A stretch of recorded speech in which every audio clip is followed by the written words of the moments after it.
Capítulo 38.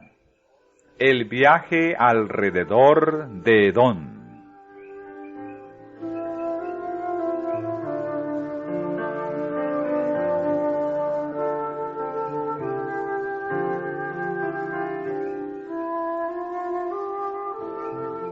El campamento de Israel en Cades estaba a poca distancia de los límites de Edom, y tanto Moisés como el pueblo tenían muchos deseos de cruzar ese territorio para ir a la tierra prometida. Así que, tal como Dios les había mandado, enviaron este mensaje al rey de Edom.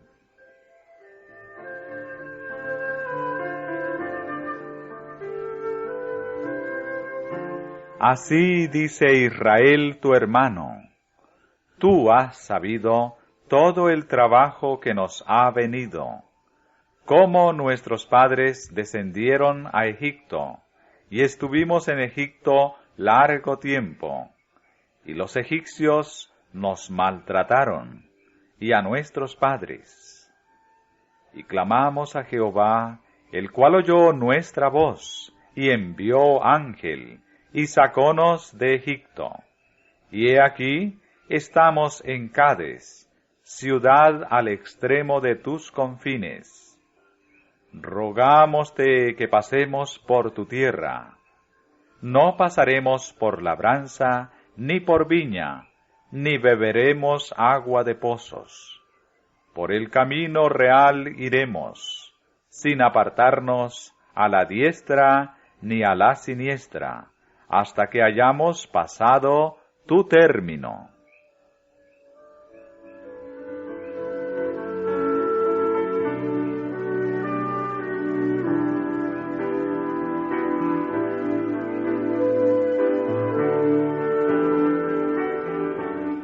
Como contestación a esta petición cortés, recibieron una negativa amenazadora.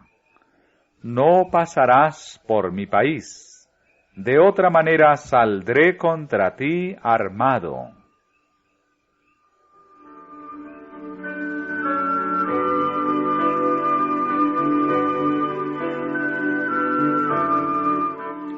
Sorprendidos por esta negativa, los jefes de Israel enviaron otra súplica al rey con la promesa: por el camino seguido iremos, y si bebiéremos tus aguas, yo y mis ganados, daré el precio de ellas. Ciertamente, sin hacer otra cosa, pasaré de seguida.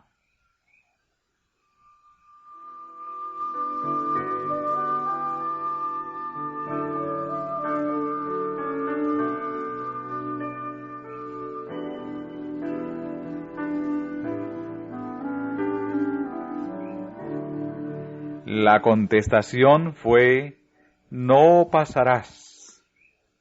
Ya había grupos de edomitas armados en los pasos dificultosos, de manera que cualquier avance pacífico en esa dirección era imposible, y se les había prohibido a los hebreos recurrir a la fuerza para lograr su fin.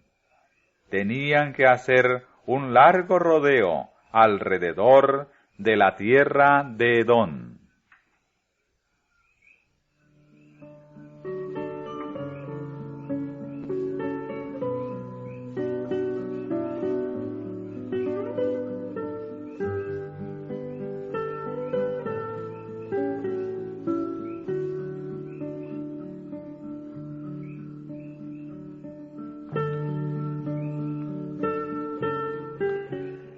Sí, cuando se les probó, los israelitas hubieran confiado en Dios, el capitán de la hueste de Jehová los habría guiado a través de Edom, y el temor a ellos se habría apoderado de los habitantes de la tierra, de tal manera que, en vez de manifestarles hostilidad, les hubieran hecho favores.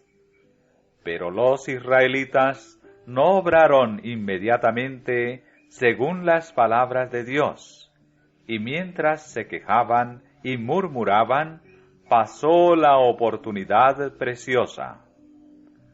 Cuando por último estuvieron dispuestos a presentar su petición al rey, recibieron una negativa.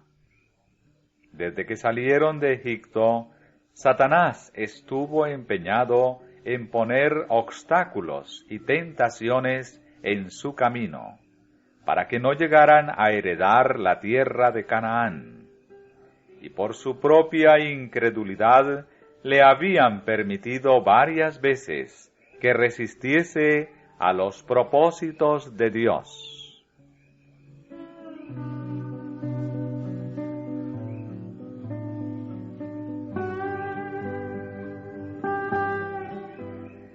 Es importante creer en la palabra de Dios y actuar de acuerdo a ella enseguida, mientras los ángeles están esperando para obrar en nuestro favor.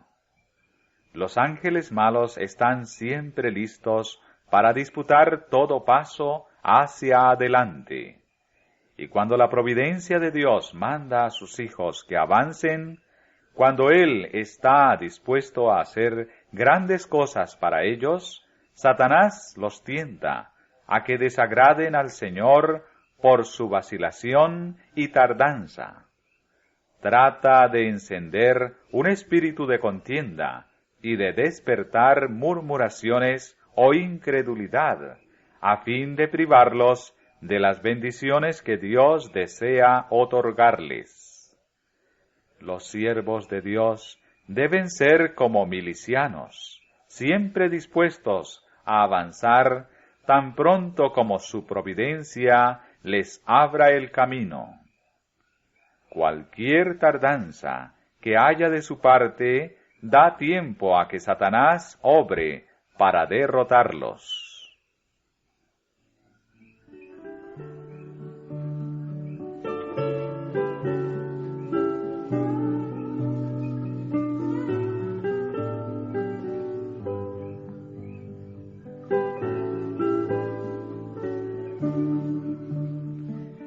En las instrucciones que se le dieron primeramente a Moisés, tocante al paso de los israelitas por Edom, después de declarar que los edomitas les tendrían temor, el Señor prohibió a su pueblo a que se valiera de esta ventaja.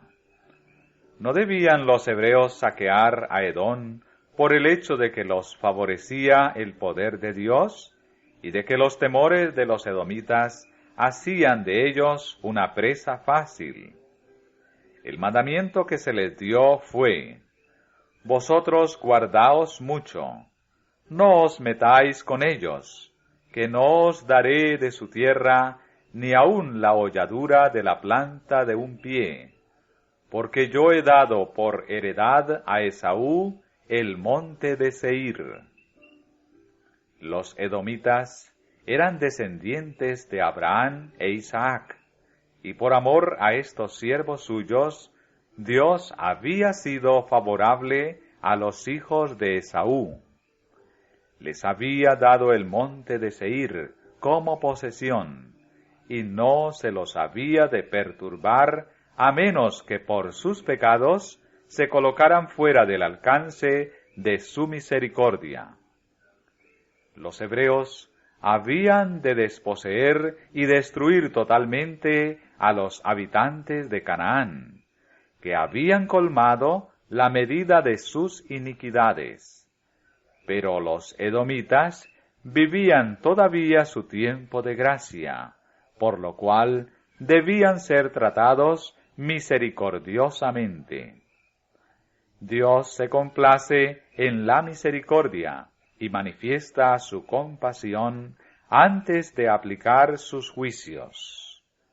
Enseñó a los israelitas a pasar sin hacer daño a Edom, antes de exigirles que destruyeran a los habitantes de Canaán.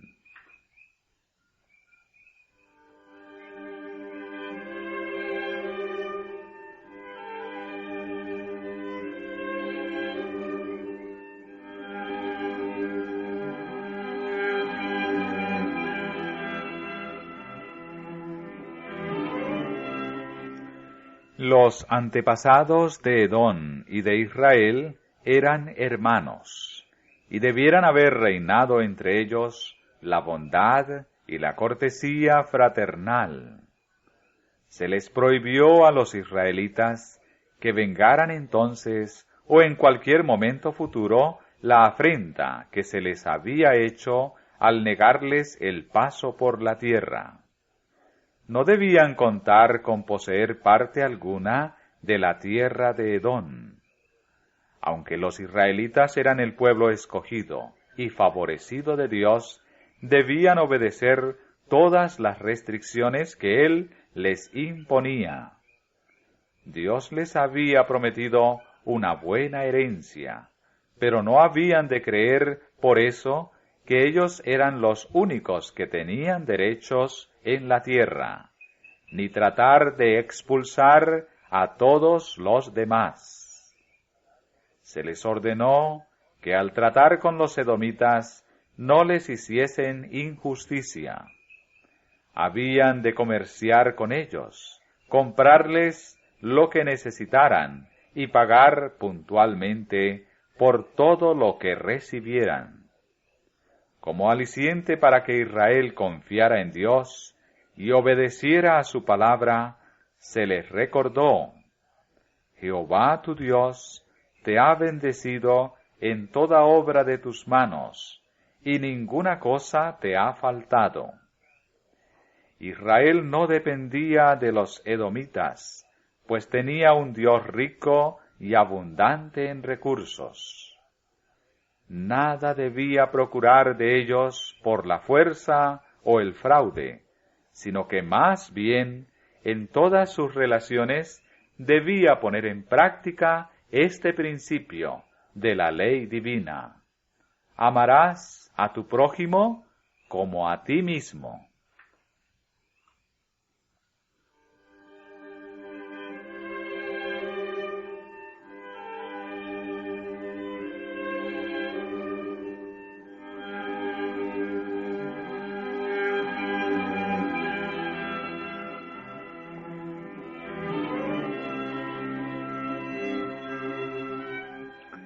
Si los hebreos hubiesen cruzado Edom como Dios se había propuesto, su paso habría resultado en una bendición, no sólo para ellos, sino también para los habitantes de la tierra, pues les habría permitido conocer al pueblo de Dios y su culto, y ver cómo el Dios de Jacob había prosperado a los que le amaban y le temían.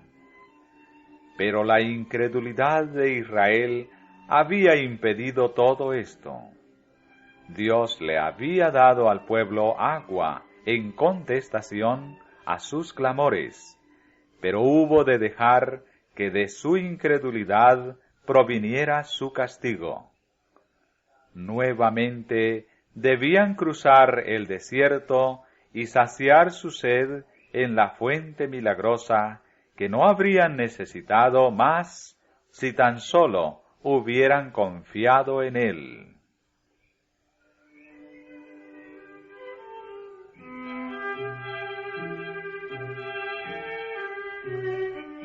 Las huestes de Israel se encaminaron, pues, nuevamente hacia el sur por tierras estériles, que les parecían aún más áridas después de haber obtenido vislumbres de los campos verdes entre las colinas y los valles de Edom. En la sierra que domina este sombrío desierto se levanta el monte Hor, en cuya cima había de morir y ser sepultado Aarón. Cuando los israelitas llegaron a este monte, recibió Moisés la siguiente orden divina: Toma a Aarón y a Eleazar su hijo, y hazlos subir al monte de Hor, y haz desnudar a Aarón sus vestidos, y viste de ellos a Eleazar su hijo, porque Aarón será reunido a sus pueblos, y allí morirá.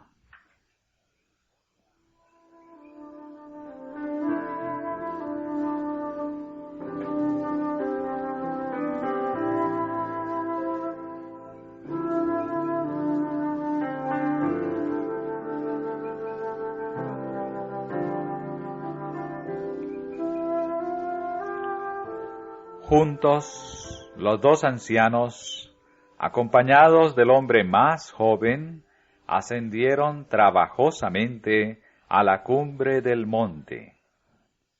La cabeza de Moisés y de Aarón estaban ya blancas con la nieve de 120 inviernos. Su vida larga y llena de acontecimientos se había distinguido por las pruebas más profundas y los mayores honores que jamás le hayan tocado en suerte a ser humano alguno. Eran hombres de gran capacidad natural, y todas sus facultades habían sido desarrolladas, exaltadas y dignificadas por su comunión constante con el infinito. Habían dedicado toda su vida a trabajar desinteresadamente para Dios y sus semejantes. Sus semblantes daban evidencia de mucho poder intelectual, firmeza, nobleza de propósitos y fuertes afectos.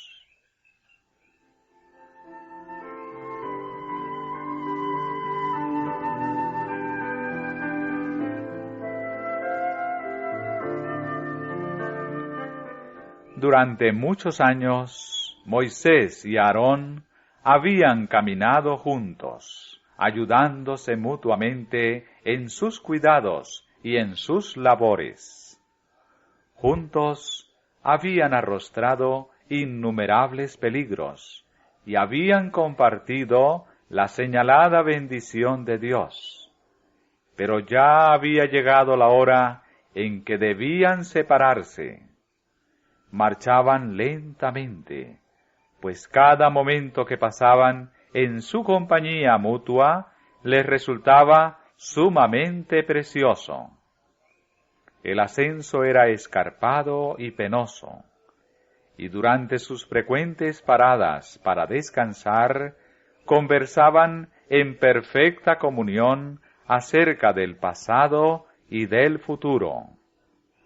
Ante ellos, hasta donde se perdía la vista, se extendía el escenario de su peregrinación por el desierto.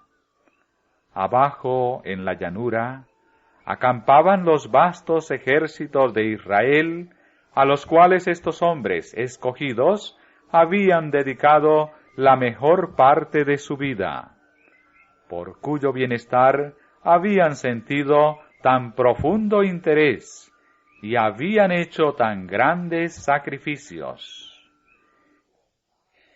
En algún sitio más allá de las montañas de Edom estaba la senda que conducía a la tierra prometida, aquella tierra de cuyas bendiciones Moisés y Aarón no gozarían. Ningún sentimiento rebelde había en su corazón. Ninguna murmuración salió de sus labios, aunque una tristeza solemne embargó sus semblantes cuando recordaron lo que les impedía llegar a la herencia de sus padres.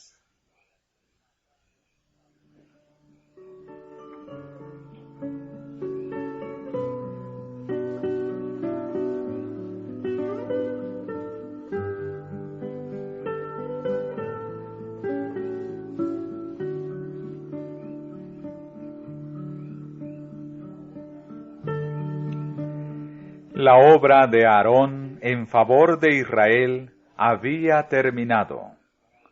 40 años antes, a la edad de 83 años, Dios le había llamado para que se uniera a Moisés en su grande e importante misión. Había cooperado con su hermano en la obra de sacar a los hijos de Israel de Egipto. Había sostenido las manos del gran jefe cuando los ejércitos hebreos luchaban denodadamente con Amalec. Se le había permitido ascender al monte Sinaí, aproximarse a la presencia de Dios y contemplar la divina gloria. El Señor había conferido el sacerdocio a la familia de Aarón, y le había honrado con la santa consagración de sumo sacerdote. Le había mantenido en su santo cargo mediante las pavorosas manifestaciones del juicio divino en la destrucción de Coré y su grupo. Gracias a la intercesión de Aarón se detuvo la plaga. Cuando sus 2 hijos fueron muertos por haber desacatado el expreso mandamiento de Dios, él no se rebeló, ni siquiera murmuró. No obstante, la foja de servicio de su vida noble había sido manchada. Aarón cometió un grave pecado cuando cedió a los clamores del pueblo e hizo el becerro de oro en el Sinaí. Y otra vez, cuando se unió a María en un arrebato de envidia y murmuración contra Moisés.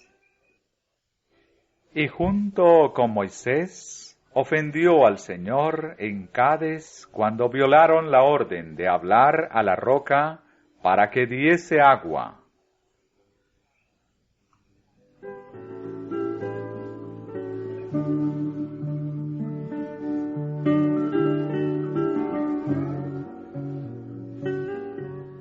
Dios quería que estos grandes caudillos de su pueblo representasen a Cristo.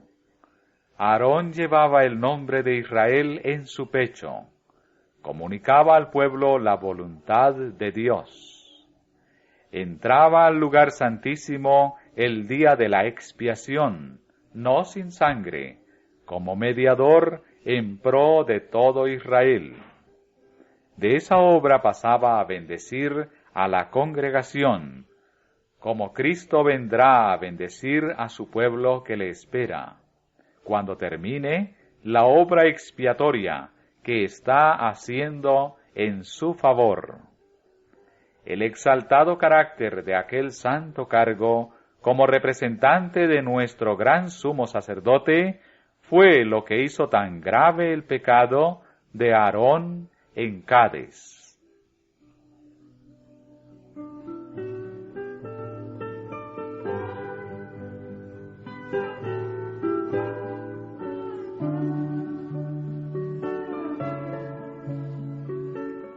Con profunda tristeza, Moisés despojó a Aarón de sus santas vestiduras y se las puso a Eleazar, quien llegó a ser así sucesor de su padre por nombramiento divino. A causa del pecado que cometió en Cades, se le negó a Aarón el privilegio de oficiar como sumo sacerdote de Dios en Canaán, de ofrecer el primer sacrificio en la buena tierra y de consagrar así la herencia de Israel. Moisés había de continuar llevando su carga de conducir al pueblo hasta los mismos límites de Canaán. Había de llegar a ver la tierra prometida, pero no había de entrar en ella. Si estos siervos de Dios, cuando estaban frente a la roca de Cades, hubieran soportado sin murmuración alguna la prueba a que allí se les sometió, cuán diferente habría sido su futuro. Jamás puede deshacerse una mala acción. Puede suceder que el trabajo de toda una vida no recobre lo que se perdió en un solo momento de tentación o aún de negligencia.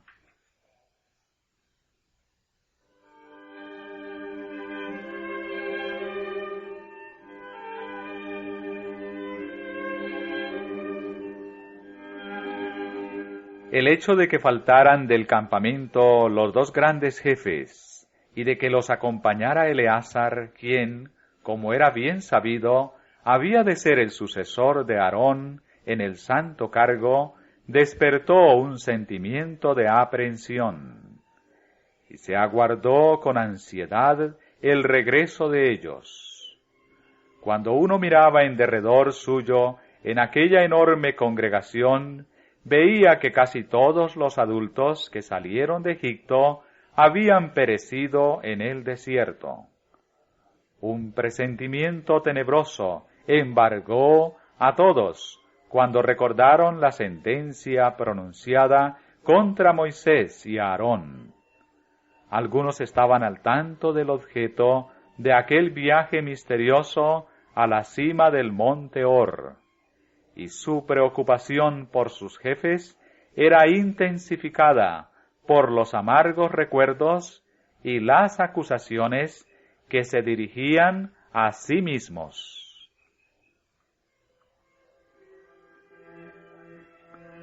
Por fin, columbraron las siluetas de Moisés y Eleazar que descendían lentamente por la ladera del monte, pero Aarón no los acompañaba. Eleazar tenía puestas las vestiduras sacerdotales y ello mostraba que había sucedido a su padre en el santo cargo. Cuando el pueblo, con pesadumbre en el corazón, se congregó alrededor de su jefe, Moisés explicó que Aarón había muerto en sus brazos en el monte Hor, y que allá se le había dado sepultura. La congregación prorrumpió en llanto y en lamentación, pues todos amaban de corazón a Aarón, aunque tan a menudo le habían causado dolor. Hiciéronle duelo por 30 días todas las familias de Israel. Con respecto al entierro del sumo sacerdote de Israel, las Escrituras relatan sencillamente: allí murió Aarón, y allí fue sepultado. ¿Qué contraste tan notable hay entre este entierro, llevado a cabo de conformidad al mandamiento expreso de Dios, con los que se acostumbran hoy día? En los tiempos modernos, las exequias de un hombre que ocupó una posición elevada son a menudo motivo de demostraciones pomposas y extravagantes. Cuando murió Aarón, uno de los hombres más ilustres que alguna vez hayan vivido, presenciaron su muerte y asistieron a su entierro solamente 2 de sus deudos más cercanos. Y aquella tumba solitaria en la cumbre de Hor quedó vedada para siempre a los ojos de Israel. No se honra a Dios en las grandes demostraciones que se hacen a veces a los muertos, y en los gastos extravagantes en que se incurre para devolver sus cuerpos al polvo.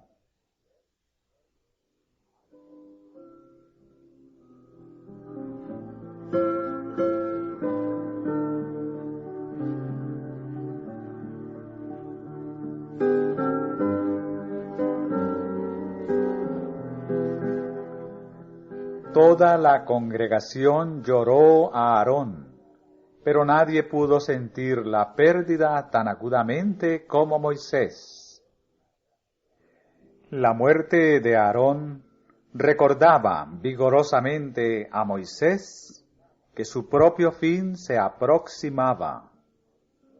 Pero por corto que fuera el tiempo que aún le tocara permanecer en la tierra, sentía profundamente la pérdida de su constante compañero, del que por tantos largos años había compartido sus gozos y sus tristezas, sus esperanzas y sus temores.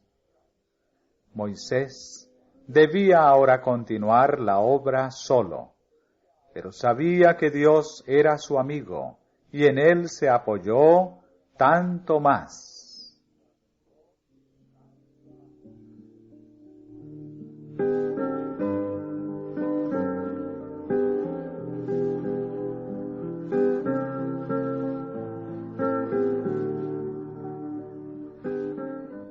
Poco tiempo después de dejar el monte de Hor, los israelitas sufrieron una derrota en el combate que sostuvieron contra Arad, uno de los reyes cananeos.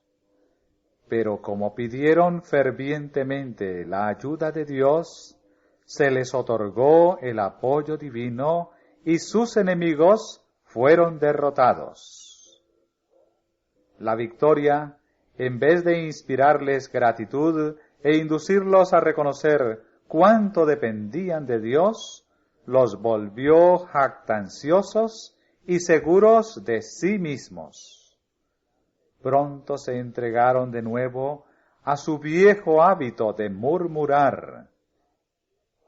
Estaban ahora descontentos porque no se había permitido a los ejércitos de Israel que avanzaran sobre Canaán inmediatamente después de su rebelión, al oír el informe de los espías, casi 40 años antes.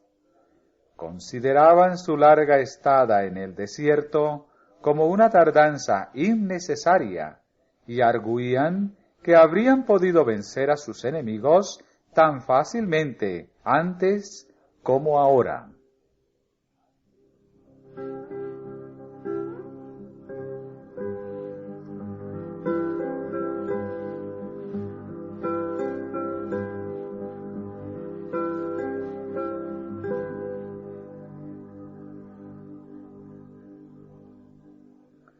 Mientras continuaban su viaje hacia el sur, hubieron de pasar por un valle ardiente y arenoso, sin sombra ni vegetación.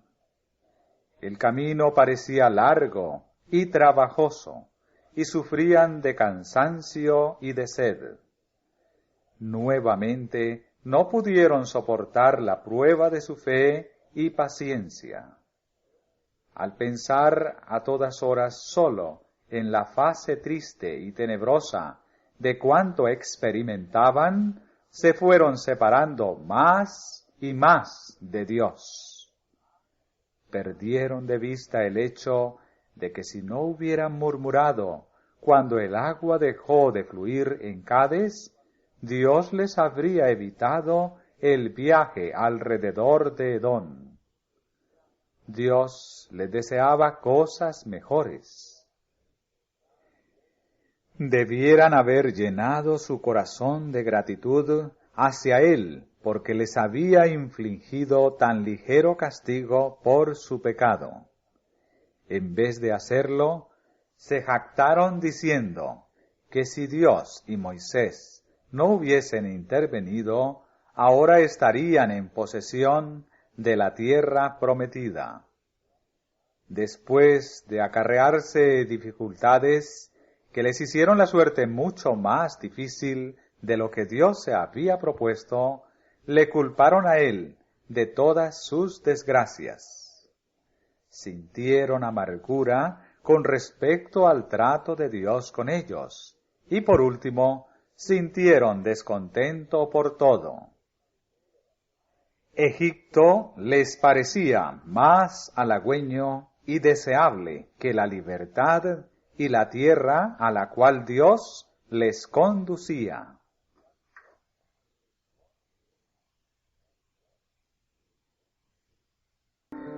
Cuando los israelitas daban rienda suelta a su espíritu de descontento, llegaban hasta encontrar faltas en las mismas bendiciones que recibían.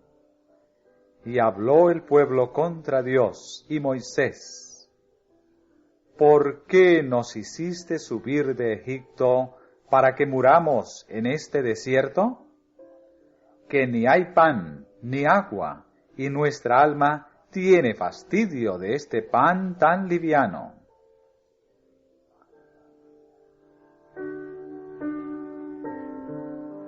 Moisés indicó fielmente al pueblo la magnitud de su pecado. Era tan solo el poder de Dios lo que les había conservado la vida en el desierto grande y espantoso, de serpientes ardientes y de escorpiones y de sed, donde ningún agua había. Cada día de su peregrinación habían sido guardados por un milagro de la divina misericordia. En toda la ruta en que Dios los había conducido, habían encontrado agua para los sedientos, pan del cielo que les mitigara el hambre, y paz y seguridad bajo la sombra de la nube de día y el resplandor de la columna de fuego de noche. Los ángeles les habían asistido mientras subían las alturas rocosas o transitaban por los ásperos senderos del desierto.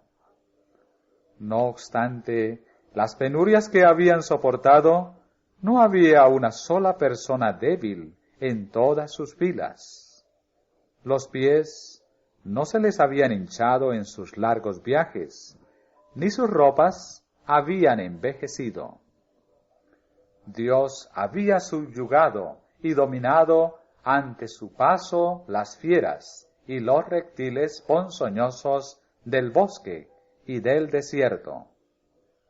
Si a pesar de todos estos notables indicios de su amor, el pueblo continuaba quejándose, el Señor iba a retirarle su protección hasta cuando llegara a apreciar su misericordioso cuidado y se volviera hacia él, arrepentido y humillado.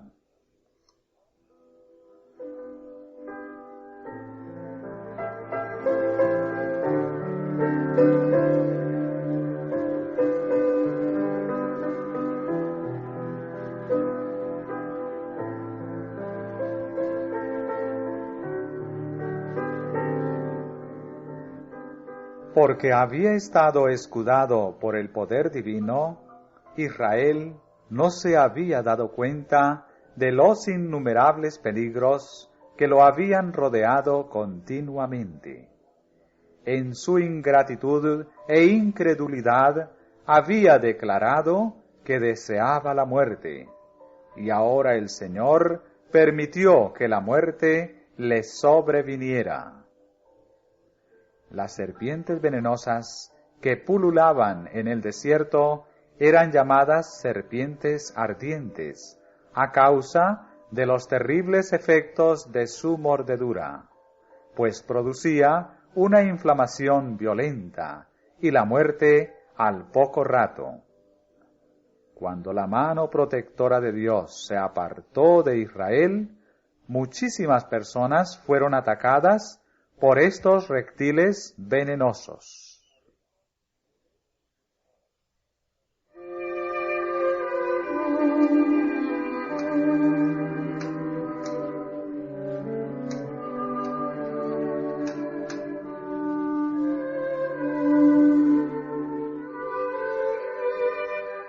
Hubo entonces terror y confusión en todo el campamento. En casi todas las tiendas había muertos o moribundos. Nadie estaba seguro. A menudo rasgaban el silencio de la noche gritos penetrantes que anunciaban nuevas víctimas. Todos estaban atareados para asistir a los dolientes, o con cuidado angustioso trataban de proteger a los que aún no habían sido heridos. Ninguna murmuración salía ahora de sus labios. Cuando comparaban sus dificultades y pruebas anteriores con los sufrimientos por los cuales estaban pasando ahora, aquellas les parecían baladíes.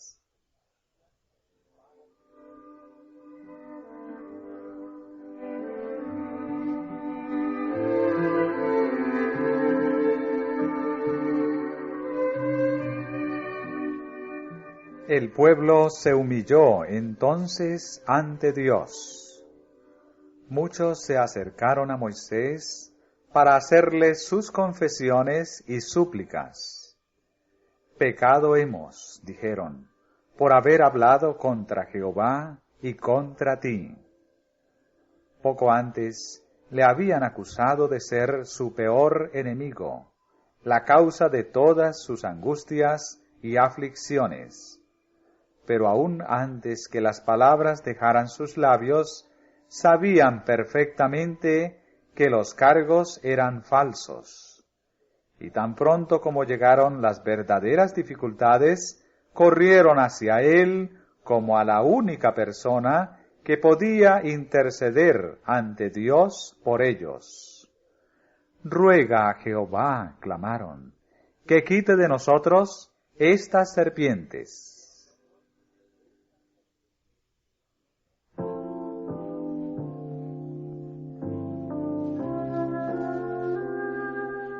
Dios le ordenó a Moisés que hiciese una serpiente de bronce semejante a las vivas, y que la levantara ante el pueblo. Todos los que habían sido picados habían de mirarla y encontrarían alivio. Hizo lo que se le había mandado, y por todo el campamento cundió la grata noticia de que todos los que habían sido mordidos podían mirar la serpiente de bronce y vivir. Muchos habían muerto ya, y cuando Moisés hizo levantar la serpiente en un poste, hubo quienes se negaron a creer que con solo mirar aquella imagen metálica se iban a curar. Estos perecieron en la incredulidad. No obstante, hubo muchos que tuvieron fe en lo provisto por Dios. Padres, madres, hermanos y hermanas se dedicaban afanosamente a ayudar a sus deudos dolientes y moribundos, a fijar los ojos languidecidos en la serpiente. Si ellos, aunque desfallecientes y moribundos, podían mirarla una vez, se restablecían por completo.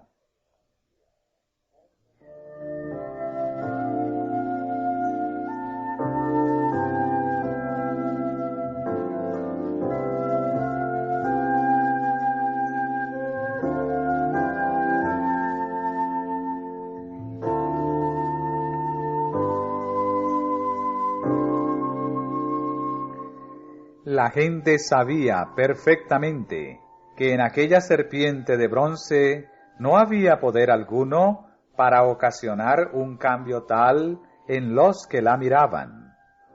La virtud curativa venía únicamente de Dios. En su sabiduría eligió esta manera de manifestar su poder. Mediante este procedimiento sencillo, se le hizo comprender al pueblo que esta calamidad le había sobrecogido como consecuencia directa de sus pecados.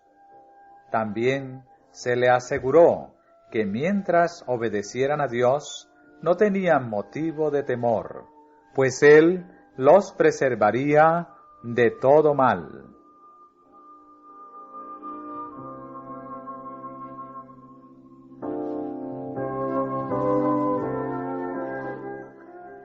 El alzamiento de la serpiente de bronce tenía por objeto enseñar una lección importante a los israelitas. No podían salvarse del efecto fatal del veneno que había en sus heridas. Solamente Dios podía curarlos.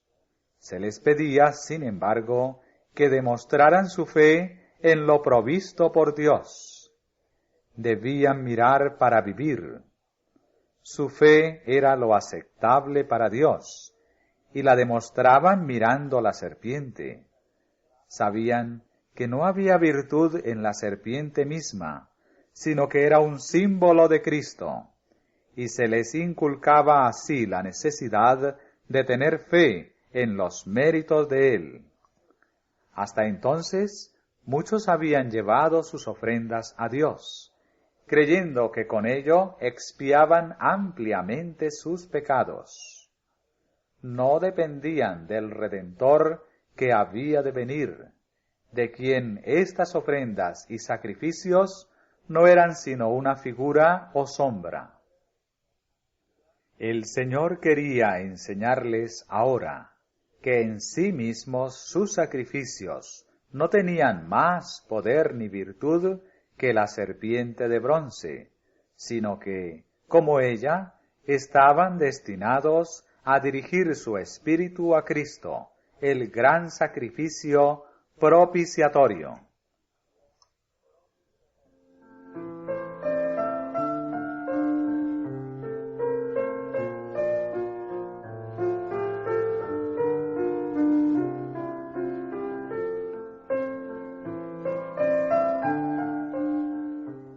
Y como Moisés levantó la serpiente en el desierto, así es necesario que el Hijo del Hombre sea levantado, para que todo aquel que en él creyere no se pierda, sino que tenga vida eterna. Todos los que hayan existido alguna vez en la tierra han sentido la mordedura mortal de la serpiente antigua, que se llama Diablo y Satanás. Los efectos fatales del pecado pueden eliminarse tan solo mediante lo provisto por Dios. Los israelitas salvaban su vida mirando la serpiente levantada en el desierto. Aquella mirada implicaba fe. Vivían porque creían la palabra de Dios y confiaban en los medios provistos para su restablecimiento.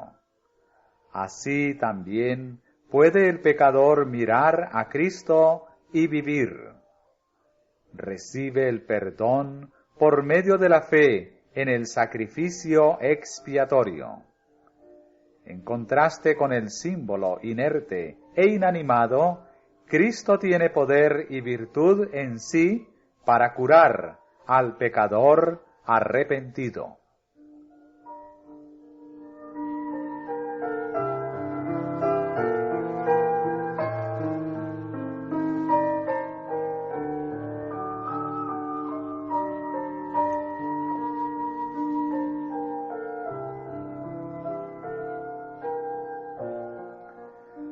Aunque el pecador no puede salvarse a sí mismo, tiene sin embargo algo que hacer para conseguir la salvación. Al que a mí viene, no le echo fuera, pero debemos ir a él, y cuando nos arrepentimos de nuestros pecados, debemos creer que nos acepta y nos perdona. La fe es el don de Dios, pero el poder para ejercitarla es nuestro.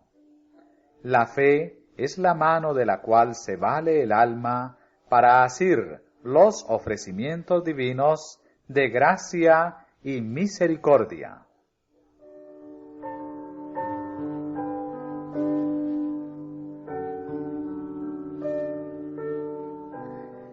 Nada, excepto la justicia de Cristo, puede hacernos merecedores de una sola de las bendiciones del pacto de la gracia.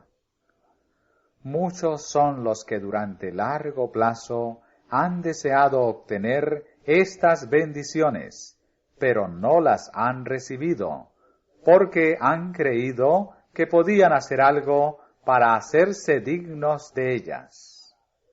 No apartaron las miradas de sí mismos, ni creyeron que Jesús es un Salvador absoluto. No debemos pensar que nuestros propios méritos nos han de salvar. Cristo es nuestra única esperanza de salvación, y en ningún otro hay salud, porque no hay otro nombre debajo del cielo dado a los hombres en que podamos ser salvos.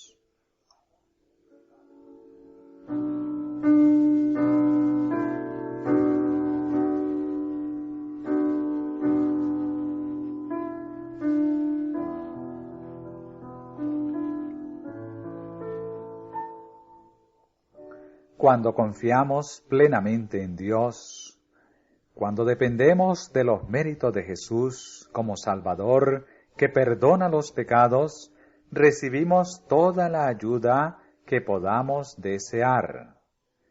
Nadie mire a sí mismo como si tuviera poder para salvarse. Precisamente porque no podíamos salvarnos, Jesús murió por nosotros. En Él se cifra nuestra esperanza, nuestra justificación y nuestra justicia.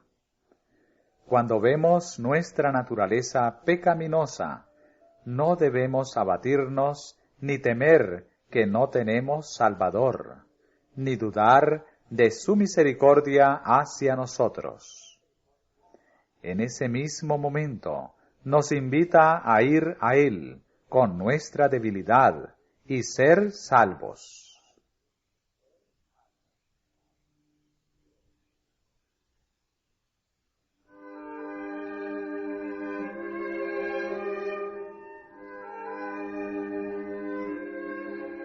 Muchos de los israelitas no vieron ayuda en el remedio que el cielo había designado. Por todas partes los rodeaban los muertos y moribundos, y sabían que, sin la ayuda divina, su propia suerte estaba sellada. Pero continuaban lamentándose y quejándose de sus heridas, de sus dolores, de su muerte segura, hasta que sus fuerzas se agotaron, hasta que los ojos se le pusieron vidriosos, cuando podían haber sido curados instantáneamente. Si conocemos nuestras necesidades, no debemos dedicar todas nuestras fuerzas a lamentarnos acerca de ellas. Aunque nos demos cuenta de nuestra condición impotente sin Cristo, no debemos ceder al desaliento, sino depender de los méritos del Salvador crucificado y resucitado. Miremos y viviremos. Jesús ha empeñado su palabra. Salvará a todos los que acudan a Él. Aunque muchos millones de los que necesitan curación rechazarán la misericordia que les ofrece, a ninguno de los que confían en sus méritos lo dejará perecer.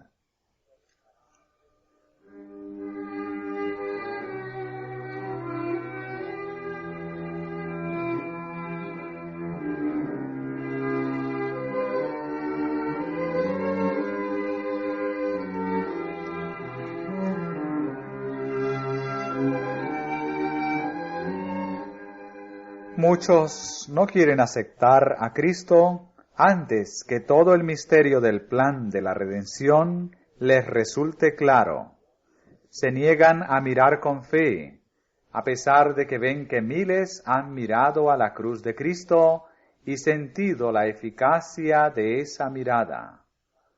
Muchos andan errantes por los intrincados laberintos de la filosofía en busca de razones y evidencias que jamás encontrarán, mientras que rechazan la evidencia que Dios ha tenido a bien darles.